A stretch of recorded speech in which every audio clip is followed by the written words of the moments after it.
The Three Musketeers by Alexandre Dumas. Chapter 47. The Council of the Musketeers. As Athos had foreseen, the bastion was only occupied by a dozen corpses, French and Rochellais. "Gentlemen," said Athos, who had assumed the command of the expedition, "while Grimaud spreads the table, let us begin by collecting the guns and cartridges together. We can talk while performing that necessary task. These gentlemen," added he, pointing to the bodies, "cannot hear us." "But we could throw them into the ditch," said Porthos, "after having assured ourselves they have nothing in their pockets." "Yes," said Athos, "that's Grimaud's business." "Well, then," cried D'Artagnan, "pray let Grimaud search them and throw them over the walls." "Heaven forfend," said Athos, "they may serve us." "These bodies serve us," said Porthos. "You are mad, dear friend." "Judge not rashly, says the Gospel and the cardinal," replied Athos. "How many guns, gentlemen?" 12, replied Aramis. "How many shots?" 100. "That's quite as many as we shall want. Let us load the guns." The four Musketeers went to work, and as they were loading the last musket, Grimaud announced that the breakfast was ready. Athos replied, always by gestures, that was well, and indicated to Grimaud, by pointing to a turret that resembled a pepper caster, that he was to stand as sentinel. Only, to alleviate the tediousness of the duty, Athos allowed him to take a loaf, 2 cutlets, and a bottle of wine. "And now to table," said Athos. The four friends seated themselves on the ground with their legs crossed, like Turks or even tailors. "And now," said D'Artagnan, "as there is no longer any fear of being overheard, I hope you are going to let me into your secret." "I hope at the same time to procure your amusement and glory, gentlemen," said Athos. "I have induced you to take a charming promenade. Here is a delicious breakfast, and yonder are 500 persons, as you may see through the loopholes, taking us for heroes or madmen, two classes of imbeciles greatly resembling each other." "But the secret," said D'Artagnan. "The secret is," said Athos, "that I saw Milady last night." D'Artagnan was lifting a glass to his lips, but at the name of Milady his hand trembled so that he was obliged to put the glass on the ground again for fear of spilling the contents. "You saw your wife—" "Hush!" interrupted Athos. "You forget, my dear, you forget that these gentlemen are not initiated into my family affairs like yourself. I have seen Milady." "Where?" demanded D'Artagnan. "Within 2 leagues of this place, at the inn of the Red Dovecot."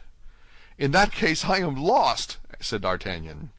"Not so bad yet," replied Athos, "for by this time she must have quit the shores of France." D'Artagnan breathed again. "But after all," asked Porthos, "who is Milady?" "A charming woman," said Athos, sipping a glass of sparkling wine. "Villainous host!" cried he. "He has given us Anjou wine instead of champagne, and fancies we know no better."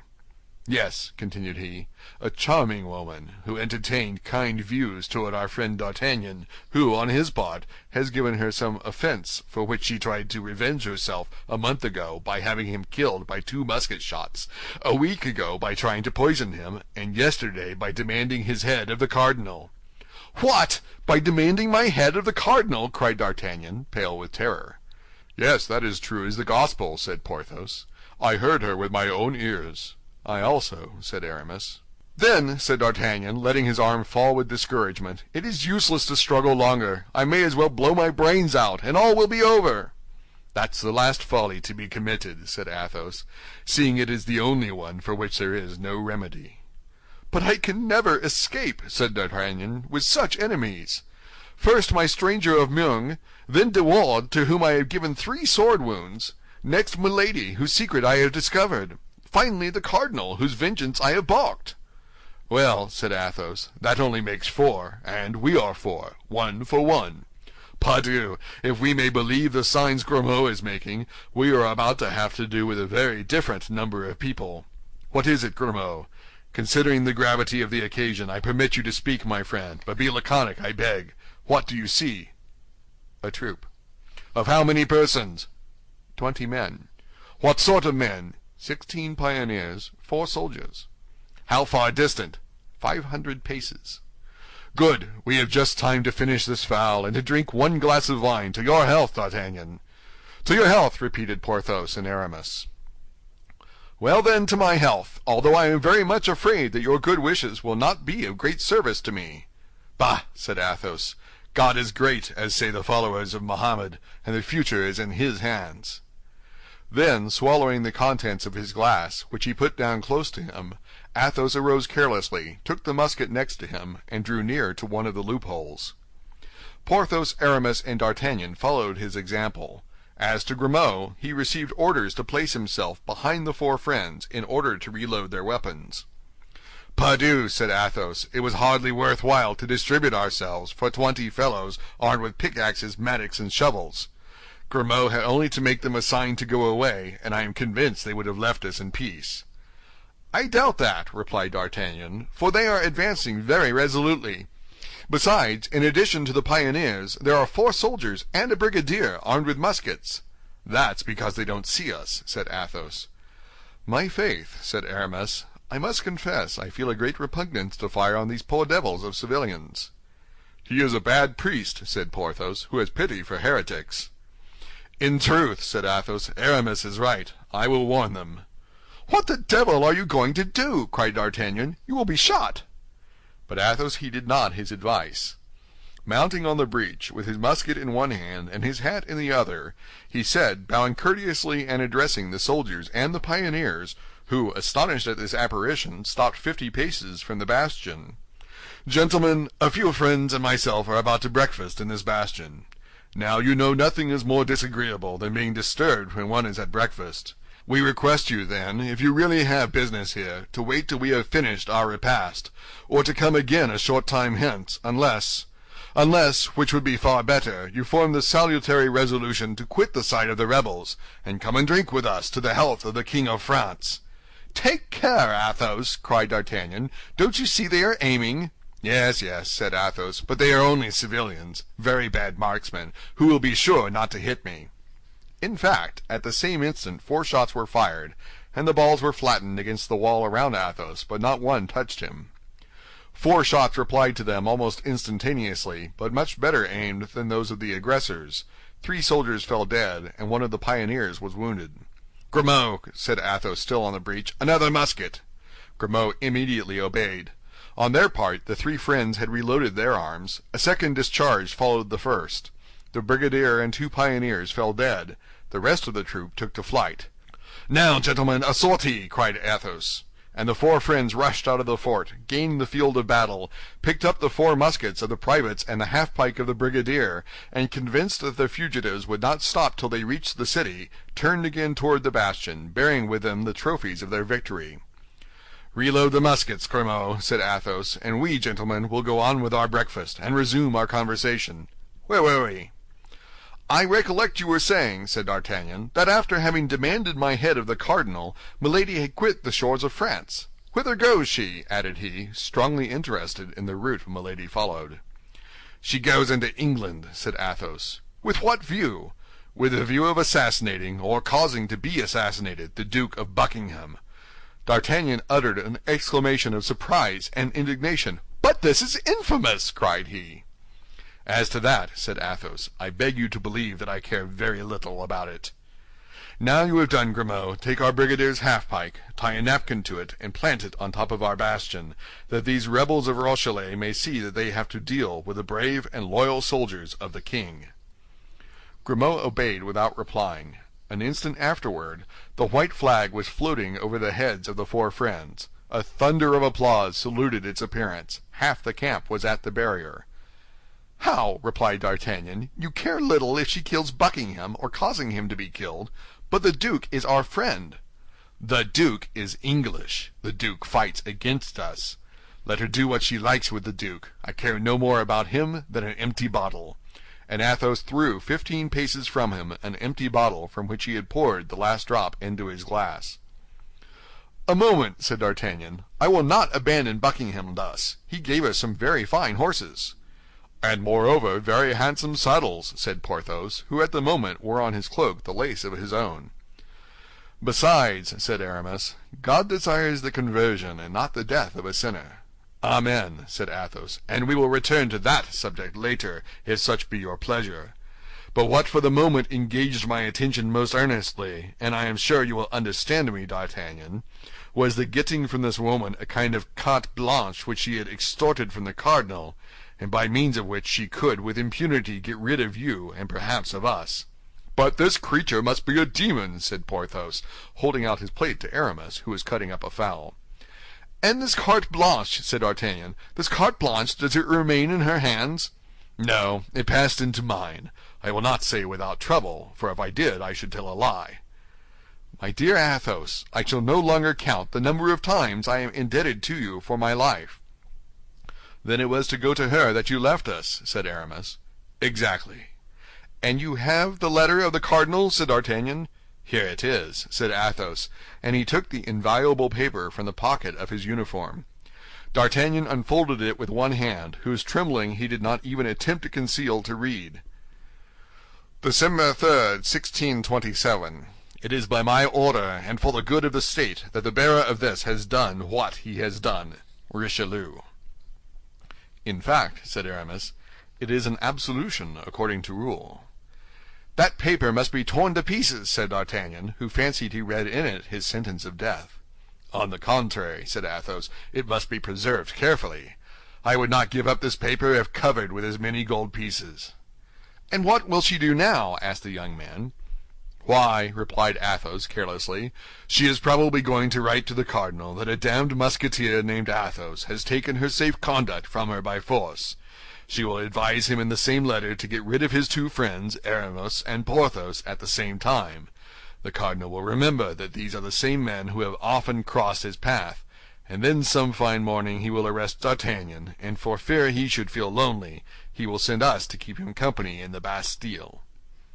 "Go to! It appears to me you make dull jokes, my dear," said Porthos. "I do not jest," said Athos.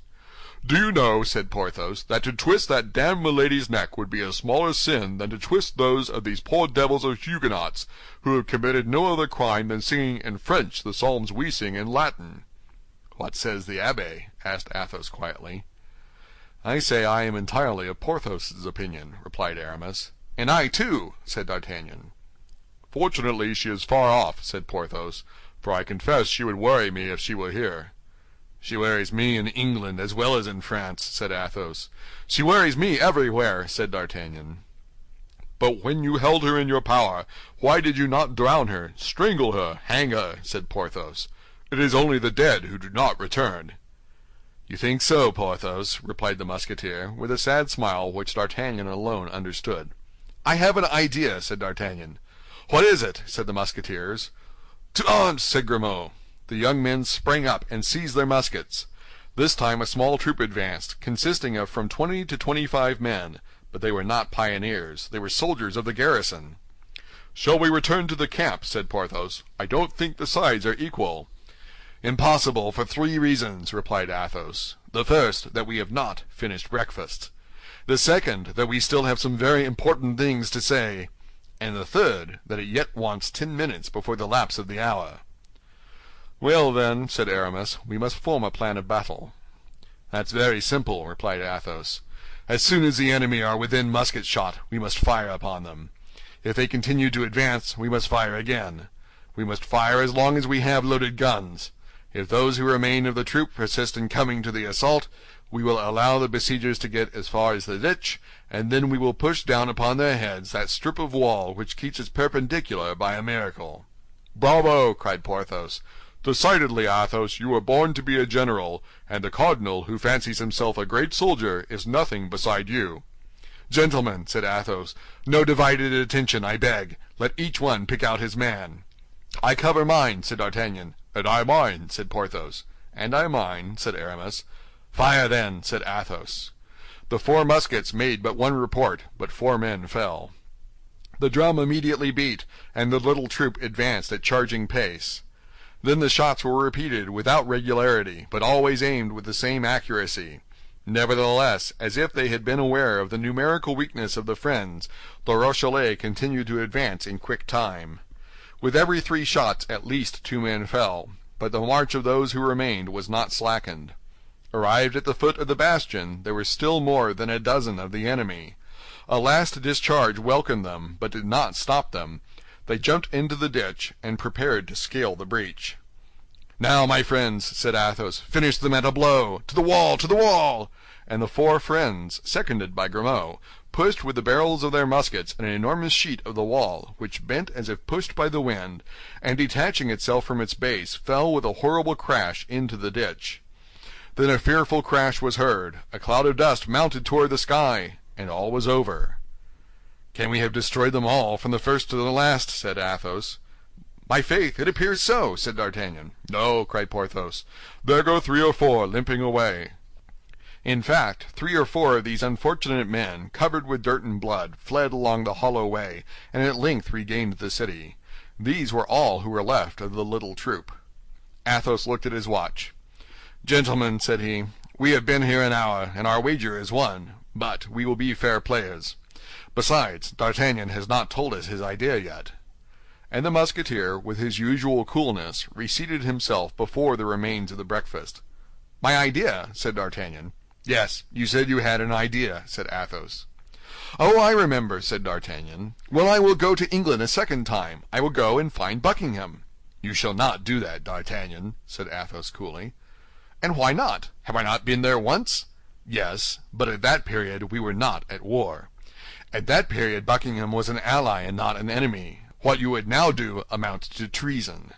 D'Artagnan perceived the force of this reasoning, and was silent. "But," said Porthos, "I think I have an idea in my turn." "Silence for Monsieur Porthos's idea," said Aramis. "I will ask leave of absence of Monsieur de Tréville, on some pretext or other which you must invent. I am not very clever at pretexts.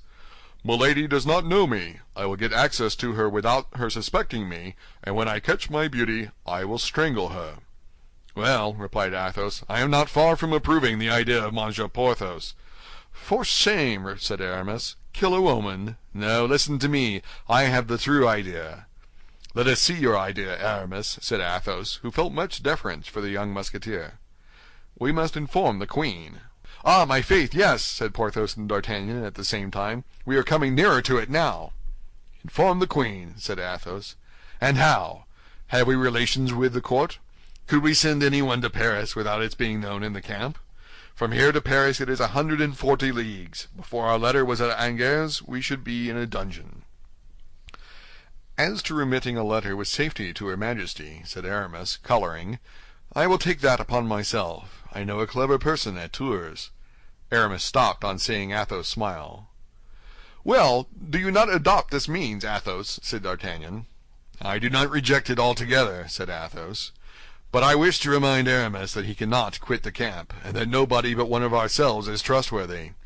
That 2 hours after the messenger has set out, all the Capuchins, all the police, all the black caps of the cardinal will know your letter by heart, and you and your clever person will be arrested."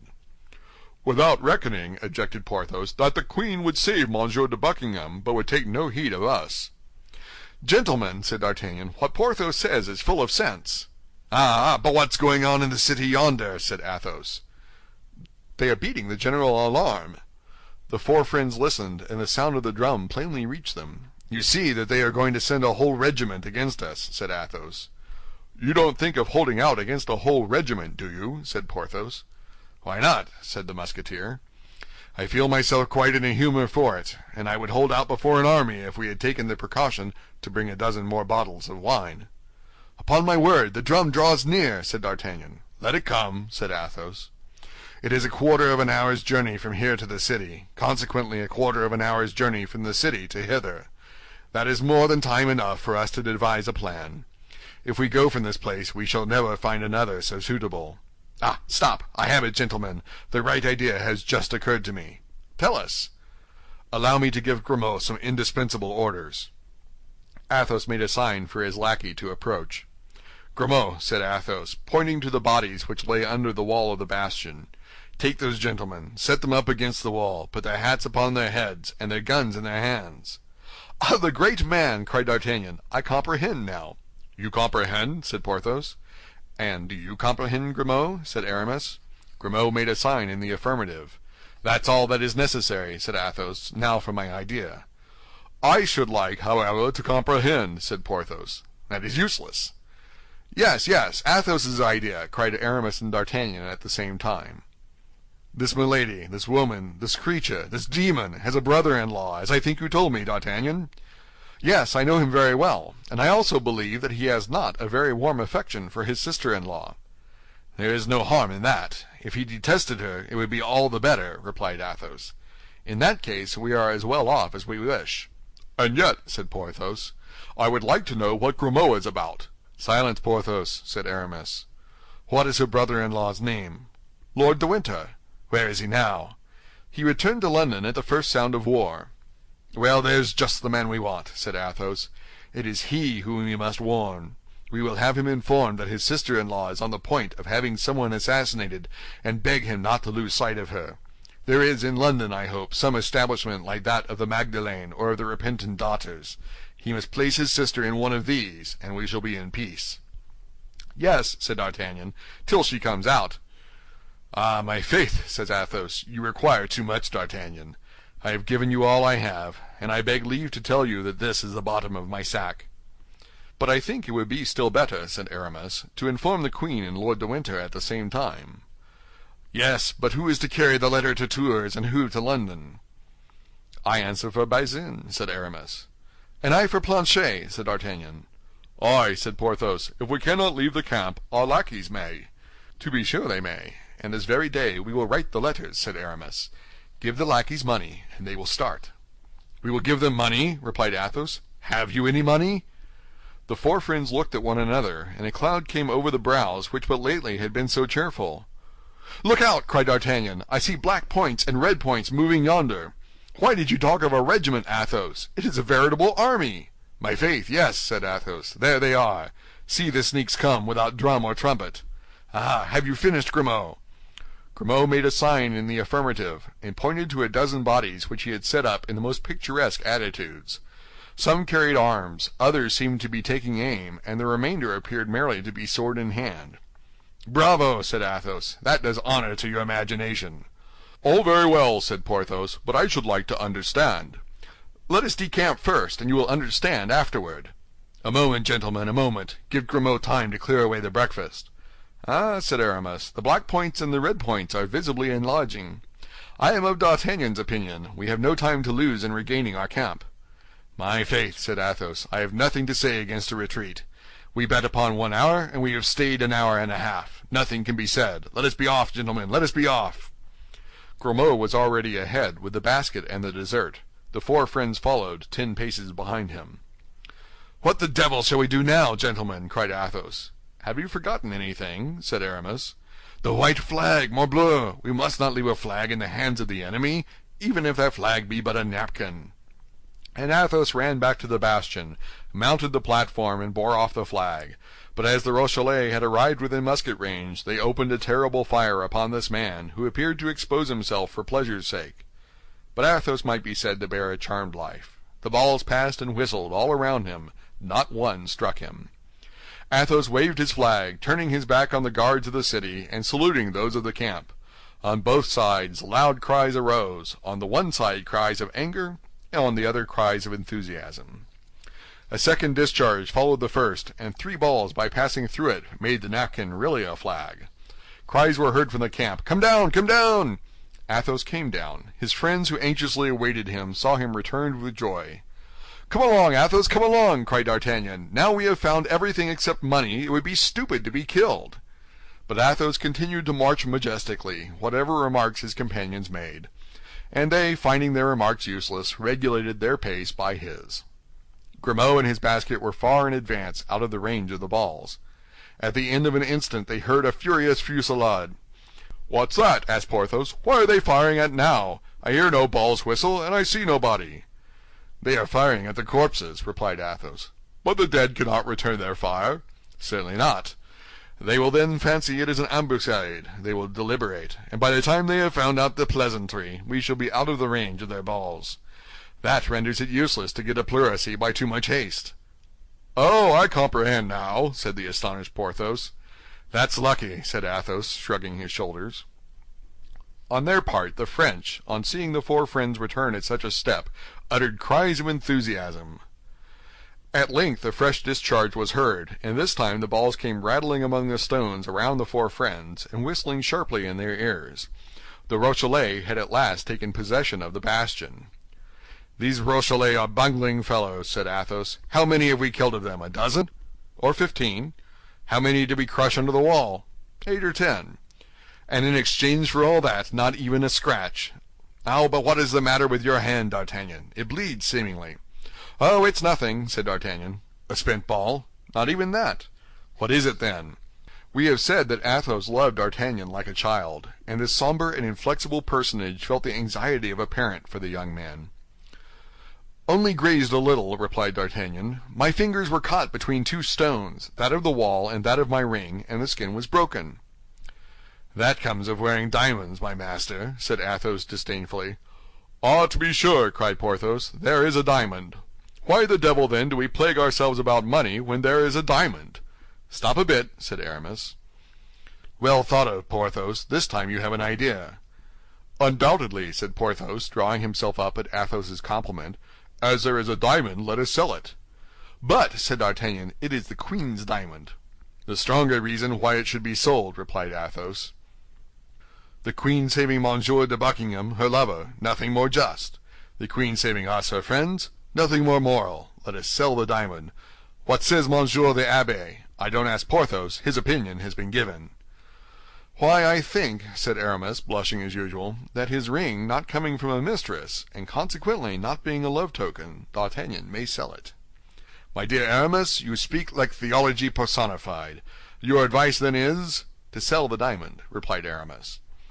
"Well, then," said D'Artagnan gaily, "let us sell the diamond, and say no more about it."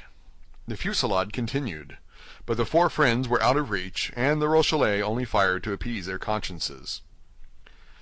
"My faith, it was time that idea came into Porthos's head. Here we are at the camp. Therefore, gentlemen, not a word more of this affair. We are observed. They are coming to meet us. We shall be carried in triumph." In fact, as we have said, the whole camp was in motion. More than 2,000 persons had assisted, as at a spectacle, in this fortunate but wild undertaking of the four friends, an undertaking of which they were far from suspecting the real motive. Nothing was heard but cries of "Live the Musketeers! Live the Guards!" Monsieur de Busigny was the first to come and shake Athos by the hand, and acknowledge that the wager was lost. The dragoon and the Swiss followed him, and all their comrades followed the dragoon and the Swiss. There was nothing but felicitations, pressures of the hand, and embraces. There was no end to the inextinguishable laughter at the Rochellais. The tumult at length became so great that the cardinal fancied there must be some riot, and sent La Houdinière, his captain of the guards, to inquire what was going on. The affair was described to the messenger with all the effervescence of enthusiasm. "Well?" asked the cardinal, on seeing La Houdinière return. "Well, monseigneur," replied the latter, 3 Musketeers and a guardsman laid a wager with Monsieur de Busigny that they would go and breakfast in the Bastion Saint-Gervais. While breakfasting, they held it for 2 hours against the enemy, and have killed I don't know how many Rochellais." "Did you inquire the names of those 3 Musketeers?" "Yes, monseigneur." "What are their names?" "Messieurs Athos, Porthos, and Aramis." "Still my 3 brave fellows," murmured the cardinal. "And the guardsman?" "D'Artagnan." "Still my young scapegrace. Positively, these 4 men must be on my side." The same evening the cardinal spoke to Monsieur de Tréville of the exploit of the morning, which was the talk of the whole camp. Monsieur de Tréville, who had received the account of the adventure from the mouths of the heroes of it, related it in all its details to his Eminence, not forgetting the episode of the napkin. "That's well, Monsieur de Tréville," said the cardinal. "Pray let that napkin be sent to me. I will have 3 fleurs-de-lis embroidered on it in gold, and I will give it to your company as a standard." "Monseigneur," said Monsieur de Tréville, "that would be unjust to the guardsmen. Monsieur d'Artagnan is not with me. He serves under Monsieur Dessessart." "Well, then, take him," said the cardinal. "When 4 men are so much attached to one another, it is only fair that they should serve in the same company." That same evening Monsieur de Tréville announced this good news to the 3 Musketeers and D'Artagnan, inviting all 4 to breakfast with him next morning. D'Artagnan was beside himself with joy. We know that the dream of his life had been to become a Musketeer. The 3 friends were likewise greatly delighted. "My faith," said D'Artagnan to Athos, "you had a triumphant idea. As you said, we have acquired glory, and we're enabled to carry on a conversation of the highest importance, which we can resume now without anybody suspecting us, for, with the help of God, we shall henceforth pass for cardinalists." That evening D'Artagnan went to present his respects to M. Dessessart and inform him of his promotion. M. Dessessart, who esteemed D'Artagnan, made him offers of help, as this change would entail expenses for equipment. D'Artagnan refused, but thinking the opportunity a good one, he begged him to have the diamond he put into his hand valued, as he wished to turn it into money. The next day, M. Dessessart's valet came to D'Artagnan's lodging and gave him a bag containing 7,000 livres. This was the price of the queen's diamond. End of chapter 47.